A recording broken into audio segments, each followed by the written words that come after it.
دعا کرتے ہیں، مغفرت کی دعا کرتے ہیں، رحمت کی دعا کرتے ہیں، برکتیں لاتے ہیں، نصرت اور مدد کرتے ہیں. ٹھیک ہے، بہت سارے معنی ہو سکتے ہیں اس کے ان کے اترنے کی. کئی چیزیں یہ کر سکتے ہیں اگر یہ اترتے ہیں تو یہاں دوسری چیز، جس چیز کے کرنے سے حدیث میں آتا ہے کہ فرشتے نازل ہوتے ہیں، اس چیز میں سے ایک چیز ہے اہل ذکر کی مجالس. ایسے لوگ جو اللہ کا ذکر کرتے ہیں ان مجالس کو بھی فرشتے گھیر لیتے ہیں. مطلب ان کے نازل ہوتے اترتے ہیں، نہ صرف اترتے ہیں بلکہ گھیر لیتے ہیں. آئیے تھوڑا سا حدیث کو، جو کہ بخاری کی روایت ہے، میں حدیث کے پورے الفاظ آپ کے سامنے رکھنے کی کوشش کرتا ہوں کہ کیا فائدے اللہ کے ذکر کی مجلس کے. اور اللہ کے رسول نے لعنت بھیجی ایسی مجلسوں پر جو اللہ کے ذکر سے شروع اور ختم نہیں ہوتی ہے. تو آئیے سنیے بخاری کی روایت آپ سے فرماتے ہیں اللہ تعالیٰ کے کچھ فرشتے ایسے ہیں جو ذکر کرنے والی مجلسوں کو، مجلس مطلب کچھ لوگ بیٹھے اللہ کے ذکر سے ہر بار مراد نہیں کیا بیٹھ کے سبحان اللہ انشاءاللہ ماشاءاللہ کہتے رہے، بلکہ اس کا معنی یہ جہاں بھی اللہ کا ذکر ہوتا ہے بات. تو آپ فرماتے ہیں ذکر والوں کو تلاش کرتے ہوئے جو ہے راستوں میں گھومتے پھرتے رہتے ہیں. جب وہ کسی ایسی جماعت کو، ایسی مجلس کو پاتے ہیں جو اللہ کا ذکر میں مصروف ہوتی ہے تو وہ ایک دوسرے کو پکار کر کہتے ہیں آ جاؤ جو کام کے لیے آئے تھے یہاں ہو رہا ہے. اللہ فرشتے اپنی پیٹرولنگ پہ نکلے ہوئے گھوم رہے ہیں، تلاش کر رہے ہیں لوگوں. جیسے ان کو اپنے ٹارگٹ آڈینس مل گیا فوراً کہا چلو سب آ جاؤ، ادھر ایک کام ہو رہا ہے جس کے لیے ہم گھوم رہے تھے. پکارتے اور کہتے ہیں کہ ادھر آؤ، یہاں تمہاری حاجت جو چیز کے لیے نکلے طلب کی چیزیں وہ یہاں ہے. وہ اہل مجلس کو آسمانی دنیا تک اپنے پروں سے ڈھانپ لیتے ہیں اور اتنے جمع ہوتے ہیں چونکہ ان کو پر ہوتے ہیں اور ایک پر ایک تہبت پہلے آسمان تک چلی جاتی ہے ان کی جو ہے تعداد. اتنا گھیرتے ہیں اس مجلس کو کہ یہاں جہاں ذکر ہو رہا ہے وہاں سے لے کر فرسٹ اسکائی تک، پہلے آسمان تک بولے مجلس کو اپنے پروں سے ڈھانک لیتے ہیں. جب وہاں سے فارغ ہو کر جو ہے اللہ کے پاس جاتے، مجلس ختم ہو گئی وہ اللہ کے پاس چلے گئے اپنا کام کر کے، چونکہ ان کا کام یہی ہوتا ہے صرف ذکر والوں کی مجلسوں کو نوٹ کرے اور چلے جائے. تو وہ جو ہے ان کا رب ان سے پوچھتا ہے، حالانکہ اس کی سب پتا ہوتا ہے. اللہ پھر بھی ان سے سوال کرتا ہے، حالانکہ اللہ کو حاجت نہیں، اسے پتا ہے کہ کیا ہوا تھا. سوال کرتا ہے اور جو ہے وہ پوچھتا ہے. اللہ تعالیٰ کہتا ہے میرے بندے کیا کہہ رہے تھے، کیا کر رہے تھے، کیا کہہ رہے تھے وہ؟ تو فرشتے جواب دیتے ہیں وہ تیری تسبیح، تکبیر، تحمید اور تمجید بیان کر رہے تھے، تیری بزرگی، پاکیزگی، بڑائی بیان کر رہے تھے وہ لوگ. پھر اللہ تعالیٰ ان سے پوچھتا ہے کیا انہوں نے مجھے دیکھا ہے؟ کیا وہ لوگ جو میرے بارے میں اتنا کچھ کر رہے تھے کیا مجھے دیکھا ہے؟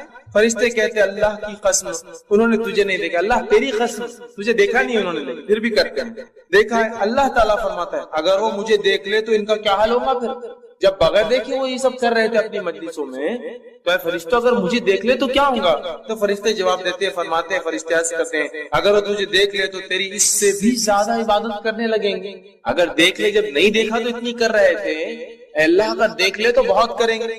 آگے یہ ہوتا ہے اس سے بھی زیادہ تیری بزرگی کے جو ہے اور اس کی جو بڑائی بیان کریں گے، پاکیزگی بیان کریں گے. تو اللہ تعالیٰ سوال کرتا ہے وہ کیا مانگ رہے تھے، کیا مانگ رہے تھے، ان کا سوال کیا تھا جو چیز مانگ رہے تھے؟ فرشتے فرماتے جواب دیتے ہیں وہ تجھ سے تیری جنت مانگ رہے تھے. انسان ظاہر سی بات ہے دنیا میں کوئی عمل کیوں کرتا ہے؟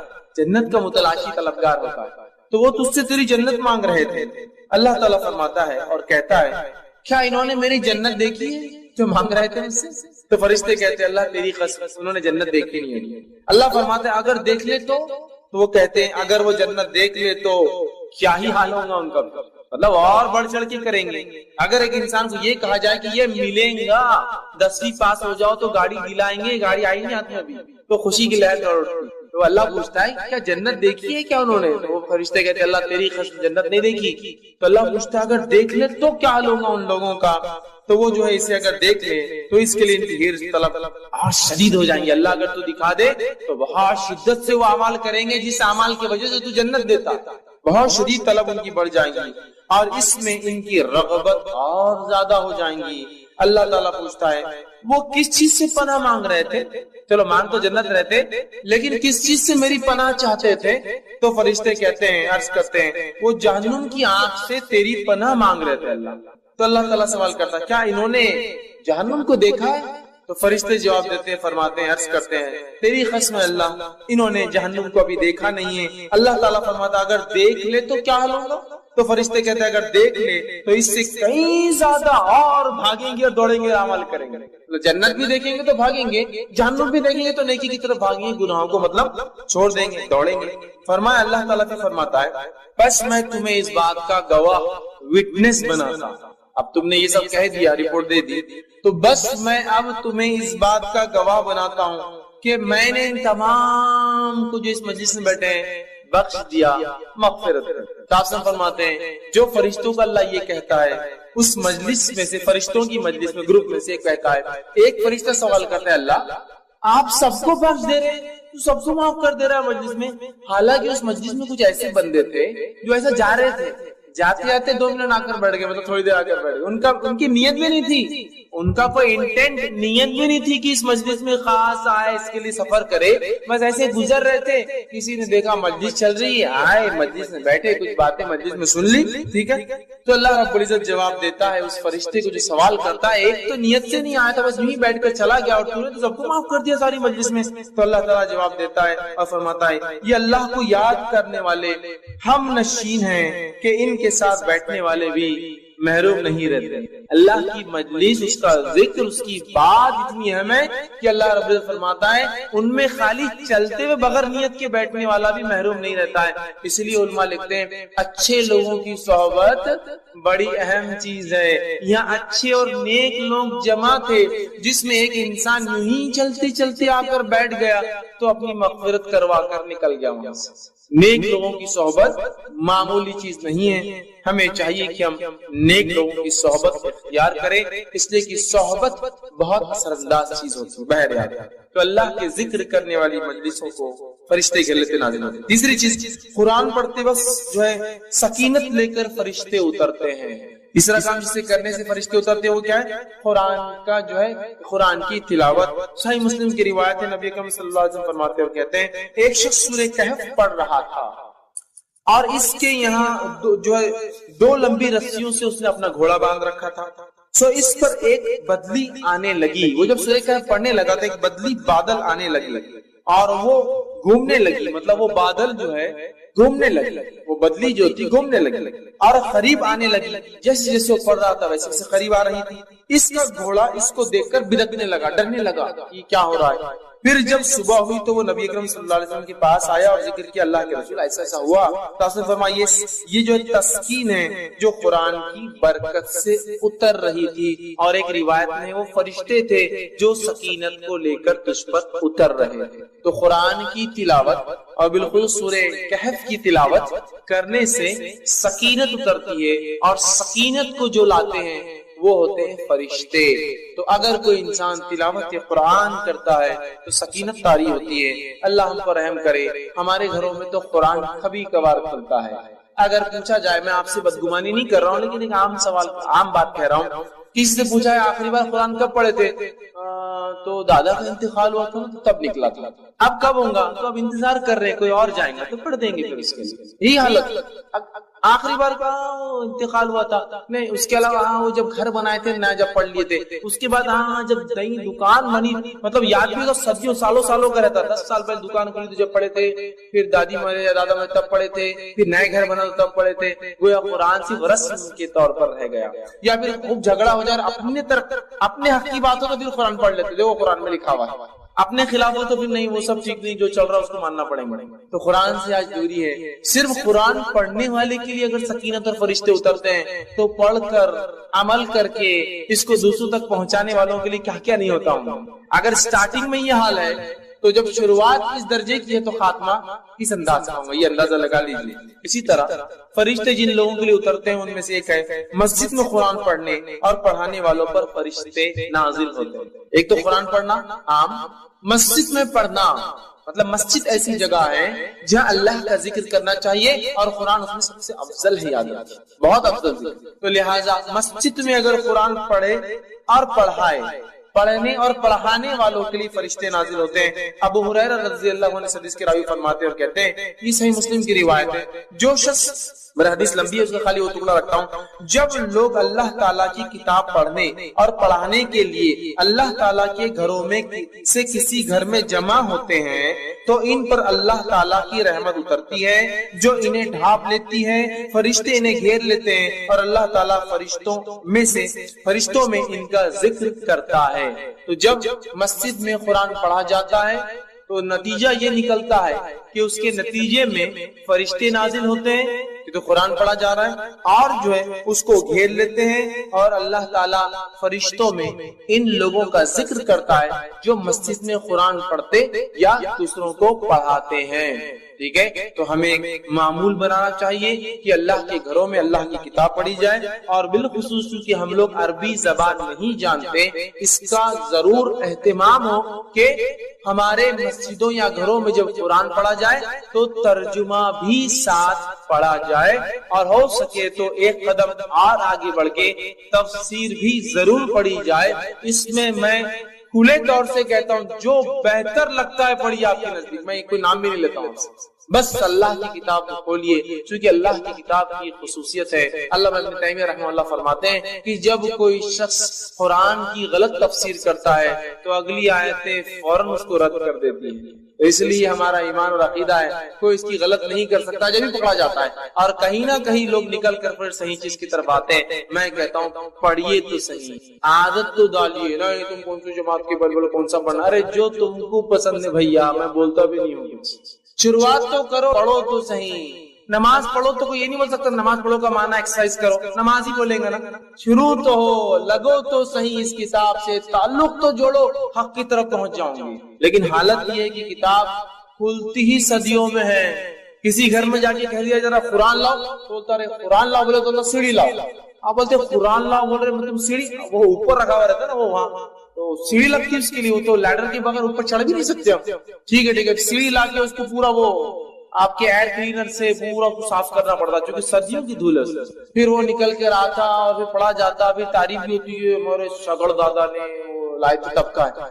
ارے میرے بھائی سبحان اللہ، اتنے دن کا بچہ کیوں وہ قرآن استعمال ہو کے، چونکہ دنیا کے اوراق میں پڑ جاتے ہیں، استعمال کر کے ختم کر دینا تھا، نہ لانا چاہیے تھا. رکھا کیوں کہ اللہ کی کتاب گائیڈ بک جو کتاب رہنمائی دیتی دنیا میں، اس کو اتنا صاف ستھرا کیوں رکھا؟ پڑھو، پڑھ کے اس کو جو استعمال کرو، اس کے اوراق ڈھیلے ہوں گے، پھٹ جائیں گے، نئے لانا پڑیں گے. اور یہ مطلوب بھی یاد ہے کہ قرآن کو پڑھنا نہیں، پڑھنے سے اس کتاب کی حالت ہو جاتی ہے. دیکھیے جو قرآن بچے تعلیمی حافظ بنتے ہیں ان کے قرآن کی حالت دیکھیے کیسی جاتے ہیں. پڑھنے سے اب پیچھے کا ورق پڑ جاتا ہے، سامنے کے 4 سے پڑ گئے، بیچ کے ورق. کیوں؟ اس لیے کہ وہ استعمال کر رہا ہے نا، اس کتاب کو یوز کر رہا ہے نا، تو دنیاوی کاغذ تو خراب ہو جاتا ہے. تو ہماری تو یہ حالت ہے، پڑھنے پڑھانے کا نظم ضرور بانی. اسی طرح وہ عمل جس کے کرنے سے فرشتے نازل ہوتے ہیں، اس میں سے ایک عمل ہے سوتے وقت آیت الکرسی کا پڑھنا.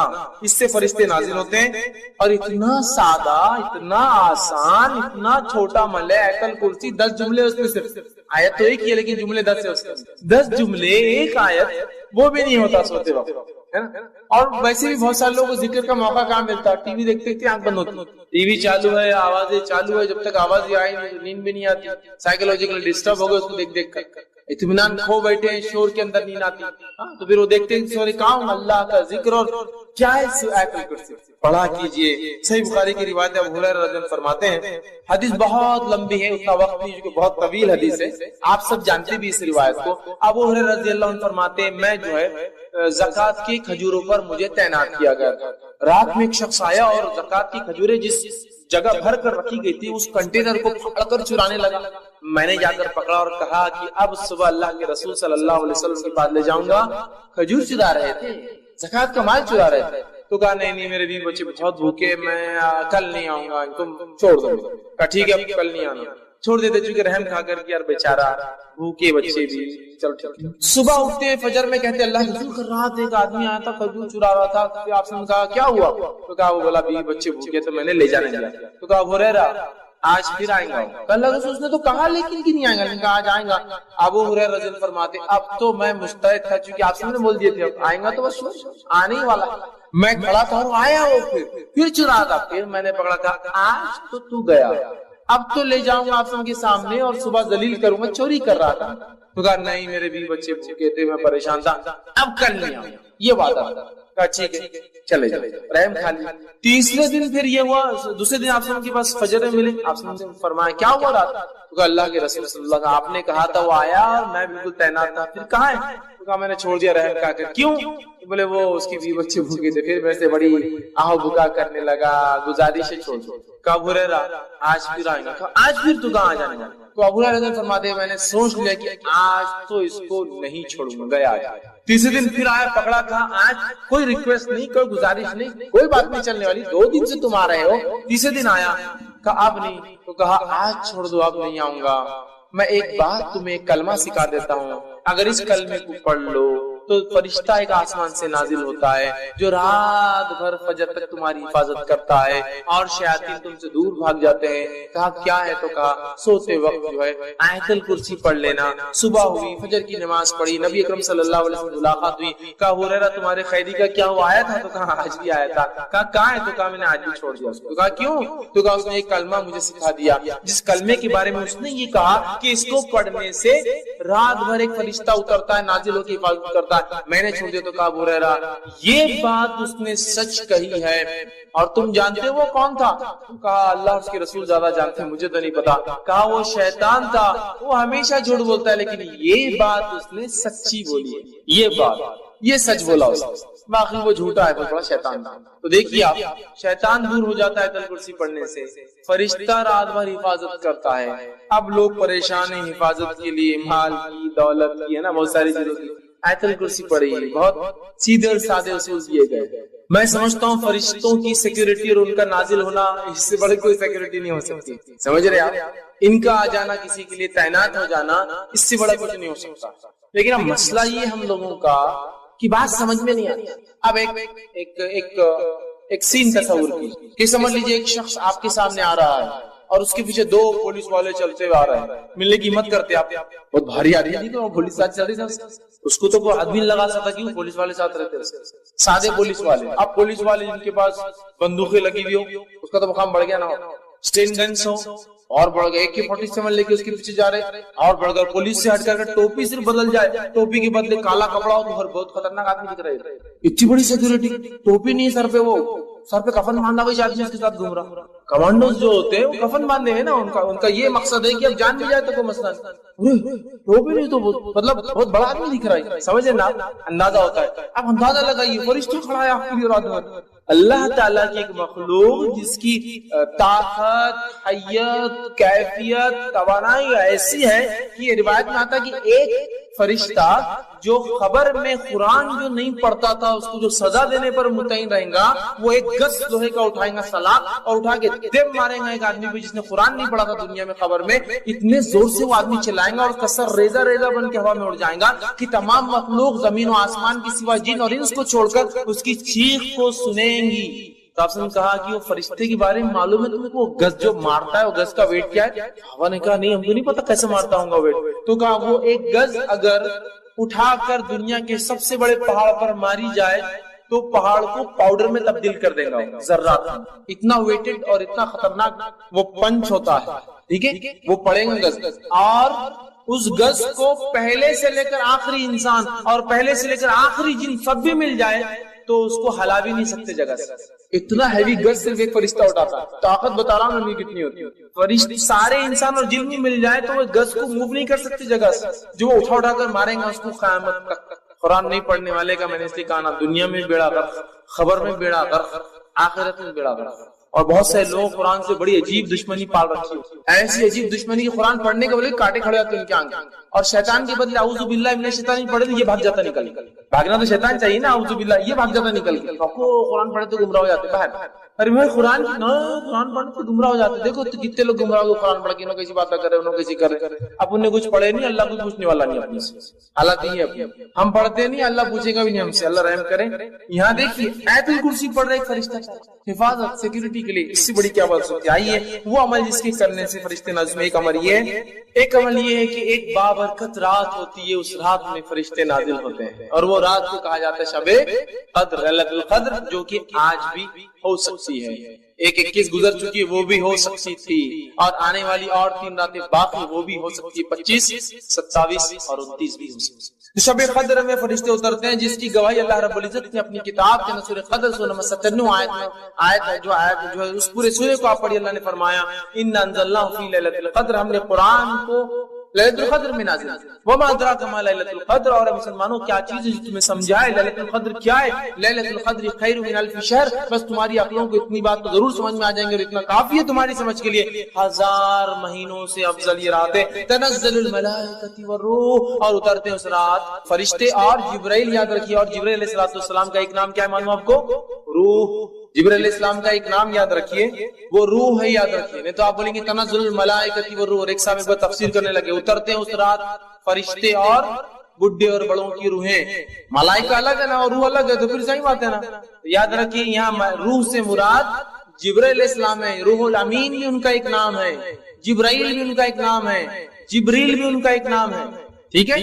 تو روح بھی انہیں کہا جاتا ہے، روح الامین بھی کہا جاتا ہے، 4 نام ان کے قرآن میں آتے ہیں، جبرائیل، جبریل، روح الامین اور روح۔ اترتے اس رات جبرائیل سردار فرشتوں کے وہ، اور ساتھ میں پورے لے کر، اور جو ہے وہ رات اتنے فرشتے اترتے ہیں کہ مسند احمد کی روایت میں آپ نے فرماتے اس مبارک رات قدر کے اندر فرشتے اتنے نازل ہوتے ہیں جیسے دنیا میں کنکر اتنے نازل ہوتے ہیں۔ اور جو علماء لکھتے ہیں اس کی تفسیر میں کہ شب قدر کو قدر اسی لیے کہا جاتا ہے، اتنے زیادہ فرشتے اترتے ہیں کہ قدم رکھنے کو فرشتوں کو جگہ نہیں۔ اب اس رات کو بھی کیسے مناتے اور کیا حال ہے ہمارا، مجھے زیادہ بولنے کی ضرورت نہیں۔ پہلے تو 5 میں سے 1 ہے، تو اپنے لیے تو 1 ہی فکس ہے پہلے سے۔ انڈین لوگوں کو آکرشن کسی نے بتا دیا یا اللہ نے وہی بھیج دی کہ تمہارے لیے 27 کو محنت کر رہے، تم 5 راتیں جاگ رہے، 27 کو جاگو، اور 27 کو جاگ کے پوری علامتیں فٹ کر لیتے ہو رات میں، ماشاء اللہ۔ چلو بھیا 5 جاگے تو فرق محسوس ہوگا کہ 27 کیا الگ ہے، 1 ہی جاگ کے سب کچھ فٹ کر کے چلو مل گیا اپنے 1000 مہینوں کو سب جاؤ اور سو جاؤ۔ 5 تلاش کرنا ہے۔ نبی اکرم صلی اللہ علیہ وسلم سارا آخری عشرہ جاگ کر عبادت کرتے، اعتکاف میں ہوتے، اور بیویوں کے گھر پہ کسی خادم کو بھیجتے جا کے اٹھاؤ، قدر ہو سکتی ہے آج، جاگو عبادت کرو۔ نہیں 5 رات کون چھٹی دیں گا بھیا، میرے کو چھٹی کہاں ملتی، 5 راتیں کیسے میں جاؤں گا، مشکل ہے۔ ایک دن ملاقات ہوئے، رہے بھائی بہت آپ کی آنکھیں لال لال دکھ رہی، کیا بات ہے؟ 10 راتوں سے سویا نہیں، کیوں، کیا مسئلہ ہے؟ گھر میں شادی ہے نا، کوئی معمولی چیز ہے کیا؟ ہلدی، مہندی، سانچک، رجگے، شادی، ولیمہ، جماگی، کیا کیا نہیں رہتا، اتنا سب کرنا پڑتا تو رات بھر میں جاگ رہا۔ اچھا شب قدر کی 5 وہ نہیں ہو سکتی، کیونکہ شادی کا ثواب شاید اس سے زیادہ ہے وہ جاگنے کا، وہ بدعتوں اور رسومات اور خرافات کرنے کا، اس لیے نہیں۔ ارے آپ بہت جاگے ہوئے دکھ رہے، 1 مہینے سے آپ جو ہے سوئے نہیں، جاگتے رہے، گھر میں بیمار ہے نا میرے امی، ارے ٹھیک ہے اس کو، تو مطلب بیماری کے لیے جاگ سکتے، رسومات کے لیے جاگ سکتے، سفر کے لیے جاگ سکتے، خرافات کے لیے جا سکتے، پکنک کے لیے گھومنے پھرنے جانا ہے تو جاگ سکتے ہیں، لیکن شب قدر کی 5 رات ذرا ٹف ہو جاتا، مشکل ہے۔ اس دن بزنس ڈوبتا ہوا نظر آتا، باس چھٹتا ہوا نظر آتا، نوکری جانے کا ڈر لگتا، باقی جگہ نہیں ہوتا، باقی جگہ نہیں ہوتا۔ اس رات اترتے ہیں، بہت بابرکت رات ہے، مبارک رات ہے۔ صحیح بخاری کی روایت سے فرماتے کہتے ہیں جس شخص نے حالت ایمان کے اندر جو ہے ثواب کی نیت سے شب قدر میں قیام کیا، عبادت کی، نماز پڑھی، غفر له ما تقدم من ذنبک، اللہ پچھلے گناہ معاف کر دیتا ہے۔ بہت بابرکت رات۔ اسی طرح وہ عمل جن کے کرنے سے فرشتے نازل ہوتے ہیں، ایک عمل یہ ہے استقامت، جم جانا اپنے دین پر، اس سے بھی فرشتے نازل ہوتے ہیں۔ اللہ رب العزت سورہ فصیلت سورہ نمبر 41 آیت 30 میں فرماتا کہتا ہے ان الذين قالوا ربنا الله ثم استقاموا تتنزل عليهم الملائكة الا تخافوا ولا تحزنوا وابشروا بالجنة التي كنتم توعدون۔ اللہ فرماتا کہتا ہے بے شک جن لوگوں نے یہ کہا کہ ہمارا رب اللہ ہے اور تم مستقیم اور اس پر جم گئے، استقامت حاصل کری، تتنزل عليهم الملائكة، تو ان کے اوپر اترتے ہیں فرشتے، اللہ تخافوا، اور کہتے ہیں اگر خوف مت کھاؤ، وتحزنوا، اور غم بھی مت کھاؤ، ڈرو بھی مت، خوف بھی مت کھاؤ، پریشان بھی مت ہو، وابشروا، اور بشارتیں دیتے ہیں جنت کی جس کا تم سے وعدہ کیا جائے۔ کتنی بڑی بات ہے استقامت، دین پر جم جانے کا۔ اب استقامت تو بڑی دور کی بات ہے، دھکے دھکے پر ایمان آ رہا اور جا رہا۔ استقامت مطلب جم جانا، ڈٹ جانا۔ صحیح مسلم کی روایت ہے، ایک صحابی اور کہ اللہ کے رسول صلی اللہ علیہ وسلم مجھے کوئی ایسی وصیت اور بات بتائیے جس کو میں مان لوں آپ کی کہ میں جو ہے یہ بات کو ہمیشہ کروں اور میں جو اس پر عمل کر رہا ہوں۔ تو آپ نے فرمایا قل آمنت باللہ تو یہ کہے کہ اللہ پر ایمان لا، تم مستقیم، پھر جم جاؤ اس کو، اڑ جا اپنے دین پر اور اسلام پر کہ دنیا گئی تو گئی، نوکری گئی تو گئی، معاملات دنیا جو سمجھے لوگ میرے بارے میں جو کہتے اگر میرے دین نے کہا ہے تم مستقیم، جم گیا میں اس کے اوپر، اب مجھے کوئی ہلا نہیں۔ یہ بڑی اہم چیز۔ ارے بھیا اتنی بڑی داڑھی رکھ لیا تو نے، داڑھی کو کسٹمر تھوڑی آئیں گے سٹاسٹ صاف، کسٹمر بولے تو بہت بڑا اس کا مقام رہتا ہے نا۔ استقامت، جم جائیے، اس دن کو آپ سمجھتے ہیں، توکل کر لیجیے پھر اللہ پر، سب کچھ یہ کرنے والا ہے، کوشش نہیں چھوڑنا ہے۔ لیکن ہاں میں یہ نہیں کر رہا ہوں کہ آپ کچھ نہیں گھر میں پڑے رہیے، کوشش کرتے رہیے۔ تو بہرحال استقامت جو اختیار کرتا ہے، فرشتے نازل ہو کے خوشخبریاں دیتے ہیں، غم مت کھاؤ، ڈرو مت، کچھ نہیں ہوتا، تسلی دیتے ہیں۔ جس کے ساتھ کیفیت حالات واقع تو وہ جانتا کیسی تسلی فرشتے، سکینت طاری ہو جاتی جب دنیا پریشان ہے، وہ چونکہ اس کے فرشتے بشارت دے رہے ہیں، سکون طاری کر رہے ہیں۔ اسی طرح وہ عمل جس سے کرنے سے فرشتے نازل، وہ ہے تہجد گزار، جو رات میں اٹھ کر نماز پڑھتا ہے تہجد کی، اس کے لیے فرشتے اترتے ہیں۔ اور صحیح مسلم کی روایت ہے، نبی کریم صلی اللہ علیہ وسلم کا جسے خوف ہو کہ آخری شب میں وہ نہ اٹھ سکے تو وہ اول شب میں پڑھ لے، مطلب رات کی نماز جو اول شب میں پڑھ لے، جلدی پڑھ لے۔ اور جسے آرزو ہو کہ آخر شب میں اٹھے تو یہ تو افضل ہے، تو آخر شب میں اٹھ کر تہجد کی نماز پڑھے، اس لیے کہ آخر شب کی نماز ایسی ہے کہ اس میں فرشتے نازل ہوتے ہیں اور وہ افضل ہے۔ تو تہجد اول بھی پڑھی جاتی ہے، عشاء کے بعد پڑھی جا سکتی ہے، اور آخری وقت اس کا سحر کا آخری وقت ہے تب بھی پڑھی جا سکتی ہے، اور اگر آخری وقت میں پڑھو تو فرشتے حاضر ہوتے ہیں۔ دیکھیے تہجد جو شخص پڑھتا ہے فرشتے حاضر ہوتے ہیں اس کے۔ اسی طرح وہ عمل جس سے کرنے سے فرشتے اترتے ہیں، نازل ہوتے ہیں، فجر اور عصر کی نماز کو باجماعت پڑھنا، اس لیے کہ اس کے لیے فرشتے نازل ہوتے ہیں۔ روایت ابن خزیمہ کی، صحیح بخاری میں بھی یہ حدیث آتی ہے، نبی کریم صلی اللہ علیہ وسلم نے فرمایا کہ ہر روز فرشتے دو شفٹ میں چینج ہوتے ہیں، ایک فجر اور ایک عصر، تو لہٰذا تم اس نمازوں کو بالکل نہ چھوڑو، اس لیے کہ جب فجر میں تم نماز پڑھتے ہوں گے شفٹ چینج ہوں گی تو پھر رات کے فرشتے صبح کے فرشتوں سے کہیں گے اور پوچھیں گے کہ بھائی کیا ہوا رات میں، کیا بندے کی حال میں پایا، تو کہیں گے وہ تو نماز پڑھ رہا تھا فجر کی۔ پھر جب عصر میں آئیں گے پھر شفٹ چینج ہوں گی تو تب وہ فرشتے پوچھیں گے شام کی اس کو کیسے حال میں پایا، تو کہیں گے وہ نماز پڑھ رہا تھا، چونکہ عصر اور فجر یاد رکھا۔ تو جو یہ دو نماز پڑھتے ہیں ان کے لیے فرشتے اترتے ہیں۔ اور جو ہے ابن خزیمہ کی روایت میں الفاظ اضافی یہ ہے کہ فرشتے کہتے ہیں الہی انہیں قیامت کے دن معاف فرما۔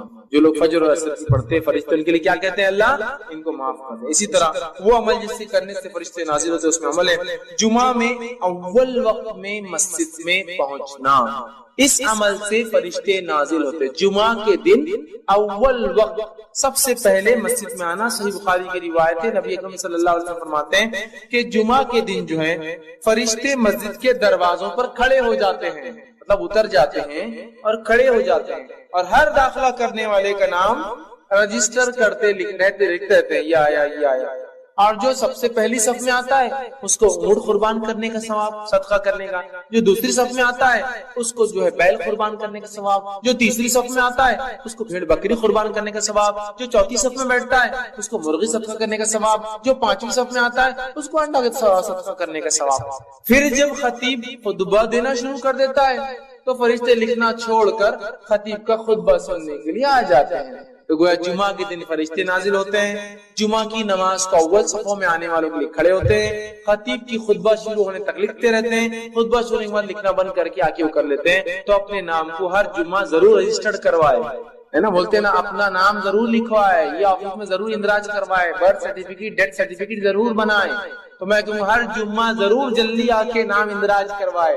اس لیے حدیث میں 3 جمعہ کوئی نہ آئے تو اللہ اس کے دل پہ مہر لگا دیتا ہے کہ 3 جمعہ تک رجسٹریشن ہی نہیں ہوا اس کا مسجد کے اندر، رشتے لکھتے ہیں، نوٹ کر رہے ہیں۔ جمعہ میں آنا ہے اور خطبہ شروع ہونے سے پہلے ہمارے پاس بہت سارے لوگ مسجد کے سامنے بھی آگے تو پیچھے بڑے آتے ہیں، خطبہ ختم ہوگا نا جب پڑھیں گے تب بھاگتے آگے پیچھے کھڑے جانے کا، وہ لمبا خطبہ دیتے یار وہ ہوتا میرے کو جمتا نہیں، میرے کو فلاں ہوتا۔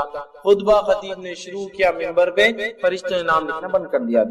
اسی طرح وہ عمل جس سے کرنے سے فرشتے اترتے وہ یہ جنگل میں بیابان میں جب اکیلے ہو کوئی نہ ہو تو کیا کرے؟ اذان دے، اقامت دے اور نماز پڑھے۔ ایسے لوگوں کے لیے فرشتے نازل ہوتے ہیں. سنی حدیث کے الفاظ، ترغیب و ترہیب کی روایت ہے، ٹھیک ہے، طبرانی کے اندر یہ روایت آتی ہے. سلمان جو ہے فارسی رضی اللہ کے راوی فرماتے ہیں، کہتے ہیں جب کوئی شخص جنگل میں ہو اور نماز کا وقت ہو جائے تو اسے چاہیے کہ وضو کر لے، اگر پانی نہ ہو تو تیمم کر لے، پھر اقامت کہہ کر نماز پڑھے تو اس کے جو ہے دونوں جانب فرشتے جو ہے کھڑے ہو جاتے ہیں، اور جب وہ نماز اذان دے کر اقامت دینے کے بعد پڑھے تو اس کے پیچھے فرشتوں کے لشکر جو ہے دونوں کنارے آ کر کھڑے ہو جاتے ہیں، اور اتنے زیادہ ہوتے ہیں کہ جدھر تک نظر جائے ادھر تک آ کے صف بنا کر کھڑے ہو جاتے ہیں، نماز پڑھتے ہیں. اور جب وہ رکوع کرتا ہے تو وہ رکوع کرتے ہیں، جب یہ سجدہ کرتا ہے تو وہ سجدہ. جنگل بیابان میں اذان دے کر اقامت دے کر نماز پڑھے. اور یہ بات بھی یاد رکھیے، جب آپ جنگل بیابان میں نہ بھی ہو، نماز آپ کی چھوٹ جائے، مسجد میں آپ پڑھے تو اقامت ضرور دے، چونکہ اقامت کے بعد جو نماز پڑھ جائے ثواب زیادہ ملتا ہے. اذان تو ہو گئی لیکن آپ لیٹ ہو گئے، تو جب آپ خود کی بھی نماز اگر اکیلے بھی پڑھے تو اقامت دیں گے. حدیث میں کیا ہے؟ اکیلا ہے اذان بھی دے اقامت بھی دے. اور اگر اقامت دے کر نماز پڑھتا ہے تو فرشتے دو کھڑے ہوتے ہیں پیچھے. اذان دے کر اقامت دے کر نماز پڑھتا ہے تو پیچھے بھی کھڑے ہو کر جتنی نظر وہاں تک کھڑے ہو جاتے. اور وہ رکوع کرتا ہے تو فرشتے بھی رکوع کرتے ہیں، وہ کھڑا ہوتا ہے تو فرشتے بھی کھڑے، اور وہ سجدہ کرتا ہے تو فرشتے بھی سجدے کرتے. کتنی بڑی بات ہے، کتنی بڑی بات ہے. اکیلے بھی نماز پڑھنا ہے انسان کو، جنگل میں بھی ہو تو پڑھنا ہے، چاند پر بھی ہو تو پڑھنا ہے، زمین کے اندر ہے پڑھنا ہے، پانی کے اندر پڑھنا ہے، نماز پڑھنا ہے. مسئلہ یہ کہ سب کو سہولت ملنے کے بعد بھی اب نہیں پڑھتے. یہ فائدہ تو وہی اٹھائیں گا نا جو عادی ہے، جس کو عادت ہے نماز کی. تو بیابان میں بولیں گے بھائی بے چینی ہو رہی، نماز کے بغیر نہیں رہ سکتا. ٹھیک ہے فرشتے. اسی طرح جو ہے اپنے غیر موجود بھائی کے لیے دعا کرنا، اس کے لیے فرشتے اترتے ہیں اور آمین اس کے لیے دعا کرتے ہیں. آپ سب فرماتے ہیں، مسلم کی روایت ہے، مسلمان شخص کی اپنے غیر موجود بھائی کے لیے دعا قبول کی جاتی ہے. اور آپ نے فرماتے ہیں ایک فرشتہ اترتا ہے جو مقرر ہوتا ہے، جب یہ آدمی اس کے غائبانے میں دعا کرتا ہے تو وہ فرشتہ اس دعا کو سنتا ہے اور اللہ سے دعا کرتا ہے، اے اللہ جو اس نے اس بھائی کے لیے مانگا تو اس کے لیے وہ چیز دے دے. سبحان اللہ. دوسرے کے لیے دعا کرو، اپنے لیے دعا فرشتے سے قبول کرواؤ یا کرواؤ. میں دعا کر رہا ہوں اپنے بھائی کے لیے اور میرے لیے فرشتہ دعا کر رہا ہے، اللہ جو اس نے اس کے لیے مانگا تو اس کو دے دے، جو اس نے اس کے لیے مانگا تو اس کو دے. اے اللہ میرا یہ بھائی بڑا غریب دکھ رہا ہے، اس کے حالات کو درست کر دے. فرشتہ بولتا ہے اللہ اس کی حالت کو درست کر دے، اس کے مالی حالت کو درست کر دے. اے اللہ وہ بڑا بیمار انسان دکھ رہا ہے، غائبانہ، لیکن یہ بولنے والا نہیں کہ میں نے تمہارے لیے دعا کیا، غائبانہ خاموش، بولنا نہیں. اور میں کہتا ہوں نا دعاؤں کا ایسا معمول بنا لے، اپنا ایسا معمول بنا لے، فری ہوتی ہیں، بس الفاظ نکالنا ہے منہ سے، الفاظ اس کو بھی نہیں ہوتا. دعاؤں کا تو بڑا مسئلہ ہے بھیا، کہاں دعائیں کرتے ہیں. اور اگر کوئی دعائیں دے تو ویسے ہوتا ہے اتنے بڈھے ہو گئے تو پورے داڑھی میں بال ابھی بھی کالے اور دعائیں دے رہے تھے، ہم کو شرم آ رہی تمہاری دعاؤں کو سن کے. ہم دعاؤں کے چلن نہیں ہے نا، چلن ہی نہیں. اور ہمارے پاس ہندوستان میں تو وہ حال ہے دعاؤں کا کہ کوئی دعائیں دے دے اور دعا دینے کو لوگ ڈرتے بھی ہیں کہ جو دعا دیے تو بڈھے ہو جاتے، اور یہاں بڈھا تو کوئی ہوتا نہیں، سب جوان مرتے ہمارے پاس. کون بڈھا کے بڈھے دکھتے کیا آپ کو؟ آج کہاں دکھتے؟ 90 سال ہے لیکن بالوں سے تو پتا نہیں چلتا کہ 90 سال کے. ابھی تو میں جوان ہوں، غذا مار کے بالکل بہترین. بڈھا ہوا ہی نہیں بیچارہ، دعائیں کیسے دے؟ ایک مرتبہ جو ہے ایک صاحب تھے، انہوں نے ایک شخص کو دعائیں دی، جو دعائیں دی تو بھاگ گیا. میں نے کہا تمہیں وہ آدمی دعائیں دے رہا تم بھاگ گئے؟ تو نہیں بولے اتنا سا بچہ دعا دے رہا ہے، میرے کو شرم آ رہی تھی سننے. دعاؤں کے چلن نہیں، عام کر دیجئے دعاؤں، عادی ہو جائیے دعاؤں. اگر دعاؤں کا معمول دیکھنا ہے تو عرب کو دیکھیے. بات ہے اس کی کہ میں آیا ہوں یہ کام کے لیے، اس سے پہلے 10 دعائیں اور جاتے وقت 10 دعائیں اور کام تھا اس کو، خالی میں یہ کام کے لیے آیا ہوں. جو لوگ گلف کنٹریز میں گئے ہوں گے آپ دیکھیے، ہوا بھرانے کے لیے آپ کہیں جائیے، وہ 2-4 دعائیں دیں گا. جو بھرنے والا اگر ہوں گا تو جاتے وقت 2-4 دعائیں اور کام کیا تھا ہوا بھرو بولنا. آپ عادی ہے وہ دعاؤں، عادی بن جائیے تبھی تو نکلیں گی نا غائبانہ اپنے بھائی کے لیے دعا. جب سامنے نکلیں گی تو پیچھے بھی نکلیں گے. عادت بنائیے دعائیں دینے، خوب دعائیں دیجیے. عربی ضرور نہیں، آپ اردو بولو نا، اللہ اچھا رکھو، اللہ سے یہ تو بول سکتے ہیں نا. چلو عربی نہیں آتی یہ تو بول سکتے ہیں، کیا مسئلہ؟ اتنے الفاظ نہیں، وہ بھی گھستی زبان ہماری بولنے کے لیے. غائبانہ دعا کی فضیلت تو آپ دیکھیے، آپ اس کے لیے اتنی بڑی بات. دعاؤں کا معمول ہر جگہ، دعاؤں کا معمول عادی بنا لیجیے. دعائیں نکالیے. ایمبولینس جا رہی ہے سامنے سے، کوئی نہ کوئی ہے خطرے میں ہے، اے اللہ اس کو شفا اور صحت دے، ورنہ چل گیا تو کیا کریں گے؟ ایمرجنسی میں دکھ رہا نا، ایمبولینس میں جا رہا، نکلنا چاہیے دعا. غائبانہ دعا ہوں گی اس کے لیے، آپ نہیں پتا کون ہے بیچارہ. تو دعاؤں کے عادی ہوں گے تو جب ایمبولینس دعا نکلی. دعائیں کا مسئلہ ہے نا بڑا. دعائیں دیجیے، کثرت سے دیجیے، غائبانہ دیجیے، فائدہ اٹھائیے. فرشتہ اترتا ہے، سنتا ہے، آمین کہتا ہے اور اللہ سے کہتا ہے اللہ اس کو وہ دے جو اس نے اپنے بھائی کے لیے مانگا. بہت بڑی بات ہے، یاد رکھیے بہت بڑی بات ہے فرشتوں کا ہمارے لیے دعا کرنا. وہ عمل جسے کرنے سے فرشتے نازل ہوتے ہیں، دعائیں کرتے ہیں. اس میں سے ایک عمل یہ اللہ کے لیے کسی بھائی سے ملاقات کے لیے جانا. اللہ کے لیے کسی بھائی سے ملاقات کے لیے جانا. صحیح مسلم کی روایت ہے, آپ سے فرماتے ہوئے کہتے ہیں ایک آدمی دوسری بستی کی طرف جانے لگا اپنے ایک دینی بھائی سے, مسلمان بھائی سے ملنے کے لیے. تو اللہ تعالیٰ نے راستے میں ایک فرشتے کو تعینات کر دیا اس کی آزمائش کے لیے, پوچھنے کے لیے کر دیا. جب وہ اس فرشتے کے پاس پہنچا تو اس فرشتے نے پوچھا کہاں جا رہے ہو؟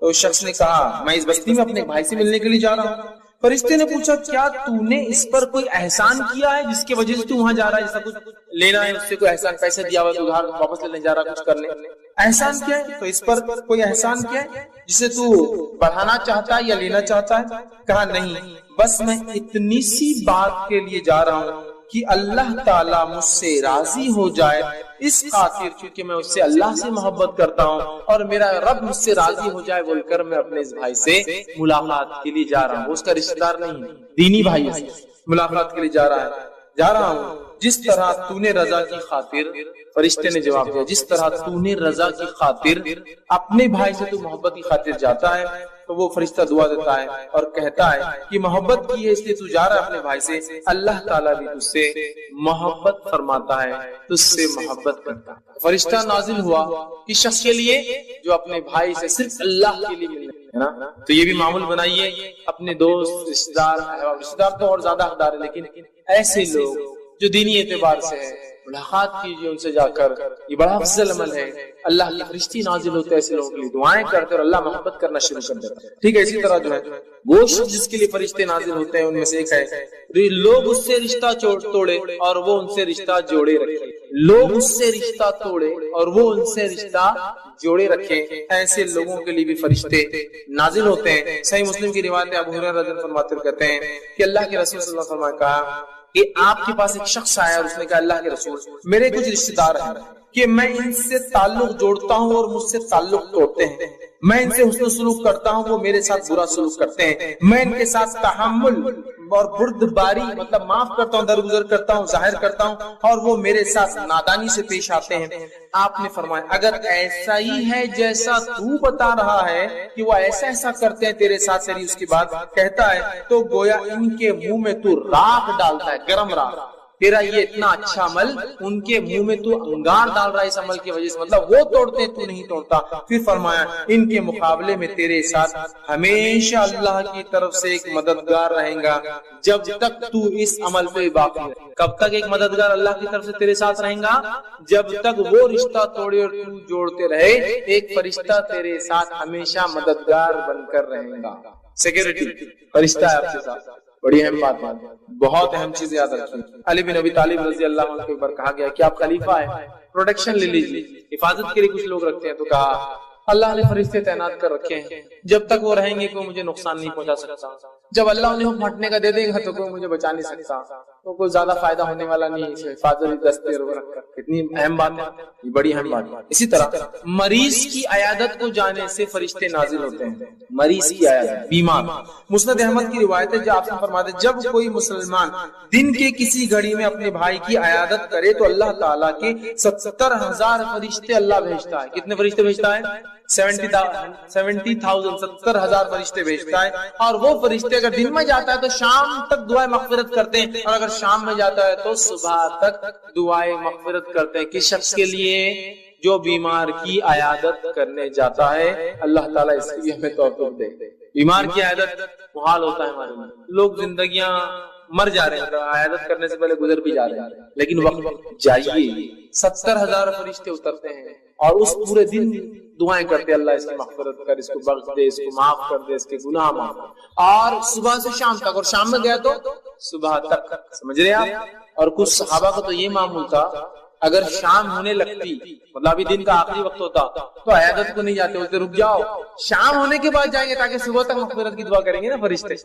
تھوڑا ٹائم باقی ہے, سمجھ لیجیے مغرب نہیں ہوئی, مغرب سے 15 منٹ ہے, تب سورج غروب ہوگا, دن بدل جائے گا نا شام, تو رک جاتے تھے. کہ کیوں؟ کہ تو دن بھر کا ہے نا, رات کریں گا تو رات بھر, مغرب کی بات کریں گا تو فجر تک, اور فجر کی بات کریں گا تو مغرب تک, تو رک جاتے تھے تھوڑا سا, اور پھر شام ڈھلنے کے بعد جاتے تاکہ رات بھر فرشتے دعا کریں. 70,000 فرشتوں کی دعا چاہیے, آسان عمل ہے. مریضوں کی عیادت کریں.